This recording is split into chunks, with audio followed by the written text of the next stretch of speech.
자, 흥선대원군이 권력을 잡을 수 있었던 건 아들이 어렸기 때문이에요. 근데 그 아들이 이제 7, 8년이 지나니까 성인이 됐잖아. 20대가 됐잖아. 더 이상 흥선대원군이 권력을 계속 유지할 수는 없어요. 고종이 직접 정치에 적극적으로 참여하기 시작합니다. 자, 그러면서 조선의 분위기가 바뀌어요. 아버지인 흥선대원군은 왜곡하고 절대 노노 막 이런 분위기였잖아. 통상수교 거부 정책을 아주 강하게 주장을 했지만 아들인 고종의 생각은 조금 다릅니다. 젊으니까.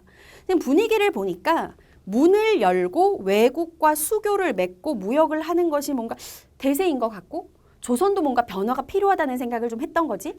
그러면서 고종이 1870년대 초부터 이 통상수교 거부 정책을 조금씩 느슨하게 완화시키기 시작하는데 그러던 도중에 가장 먼저 우리에게 본격적인 압박을 가해온 국가는 바다 건너에 있는 참 멀고도 가까운 나라 일본이었습니다. 참고로 여러분, 일본은 조선이 왜국하고 교역할까 말까 고민하던 이 1870년대 초에 이미 근대화에 성공을 한 상태였어요. 개혁에 성공을 했죠. 여러분들이 세계사 배울 때 했던 건데 1868년 일본의 메이지 유신, 아시아 최초의 근대화의 성공 이런 거 배웠었거든요. 그러니까 일본은 이미 근대화가 된 상태야. 근대화가 된 상태에서 우리나라에 와가지고 니네 우리랑 완전히 문 열고 무역할래 안 할래? 이런 식으로 강요를 해오기 시작하는 거야. 왜 강요라고 얘기하냐면요. 배를 끌고 들어와서 협박을 합니다.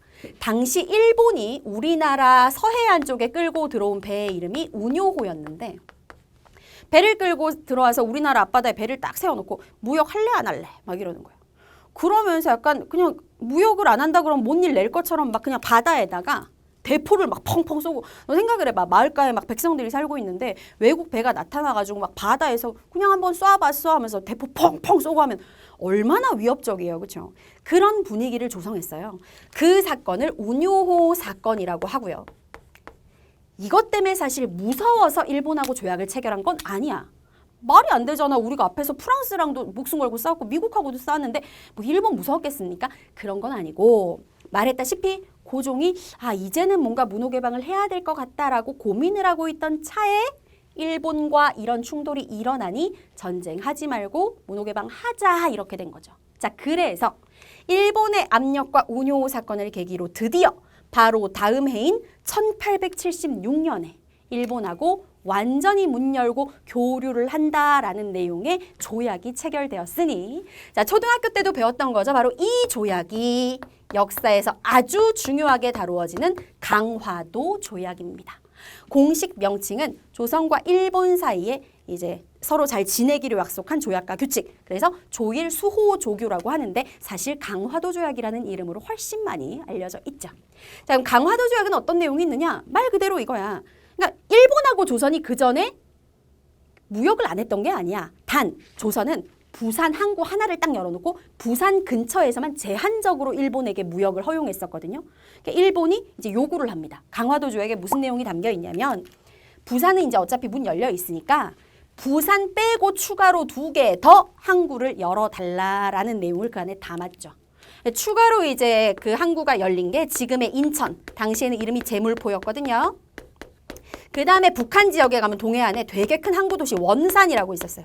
그래서 부산에다가 플러스 제물포하고 원산까지 문을 열게 됐고 그러니까 무역에 관련된 내용들이 강화도 조약에 많이 담겨 있었습니다. 근데 이 강화도 조약은 조금 씁쓸한 조약이에요. 왜 씁쓸하다라고 하느냐? 특징에 보면 나타나 있는데 일단 첫째, 씁쓸한 내용 조금 뒤에 얘기하고 강화도 조약은 우리가 외국하고 맺은 최초로 맺은 근대적인 조약입니다. 그러니까 뭔가 근대화와 발전을 위한 내용을 담고 있다 해서 최초의 근대적 조약 여기까지는 좋은데 그 조약 안에 담겨있는 내용 자체가 참 불평등했어요. 어떤 점들이 불평등했느냐? 첫째, 일본이 조선의 해안가를 마음대로 측량, 조사하고 재고할 수 있다. 해안 측량권 내용이 들어가 있었습니다. 우리가 일본의 해안을 측량할 수 있고 일본이 우리 해안을 측량할 수 있으면 이건 평등한 건데 우리는 안 돼. 일본 해안 측량 안 돼. 일본은 조선의 해안을 측량할 수 있어. 그러니까 불평등하죠. 또 하나 무엇이 불평등했느냐? 치외법권. 다른 말로 영사재판권이라고도 하는 건데 쉽게 말해서 이거예요. 일본 사람이 조선에 들어와서 죄를 지었을 때 조선에서 재판 못해. 조선 사람은 일본 사람 재판할 권리가 없어. 그 일본인은 일본으로 돌아가서 일본에서 재판받는 거야. 요게 치외법권입니다. 그러니까 굉장히 불평등했다라는 거죠. 자, 어쨌든 강화도 조약을 체결하면서 드디어 오픈 문호 개방을 했습니다. 항구를 완전히 열고 교류를 하게 됐다라는 거예요. 자, 다른 나라들도 가만히 있지 않겠죠. 앞에도 막 프랑스, 미국도 통상하려고 전쟁 일으켰던 거 아니야. 조선이 일본에게 드디어 문을 열었다라는 소식이 전해지자 서양 국가들이 우리도 하자 앞다투어서 조약 체결을 요구했고요. 그러면서 하나하나 외국 서양 국가들과도 조약을 체결하게 됩니다. 가장 먼저 체결한 게 이제 미국. 하고 조약을 체결한 건 뭐 외우지 않아도 돼. 1882년이었고 뭐 미국뿐만 아니라 뭐 프랑스, 독일 등등 여러 서양 국가와도 조약을 체결했는데 안타깝게도 모두 다 강화도 조약과 마찬가지로 조선에게 불평등한 불리한 내용을 담고 있는 조약이었다라는 거지.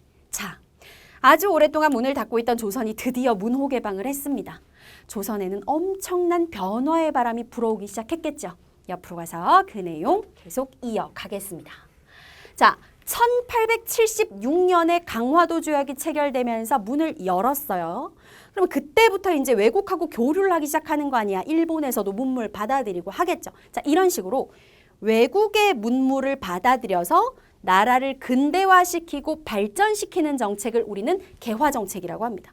개화가 뭐예요? 라고 많이 질문을 하는데 개화를 근대화랑 같은 의미로 생각을 하시면 돼요. 외국 것들을 받아들여서 발전시키는 거. 이게 개화거든요. 그래서 문을 열었으니까 빨리 근대화 시켜야 될 거 아니야. 국가적인 차원에서 적극적으로 개화 정책을 펼치기 시작해. 대표적인 노력들이 뭐가 있느냐. 개화 정책을 추진하려면 뭐 제도도 바꿔야 되고 뭐 설치할 것도 많고 처리할 일이 많을 거 아니야.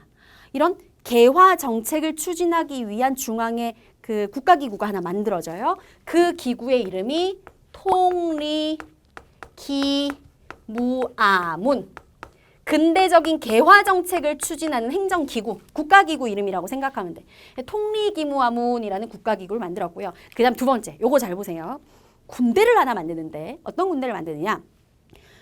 당시에 조선에는 군대가 있었어요. 조선 후기에 만들어진 오군영, 훈련도감, 그 다음에 뭐 있었지? 어영청, 총용청, 수어청, 금영, 오군영이라는 군대 조직이 있었는데 구식군대잖아.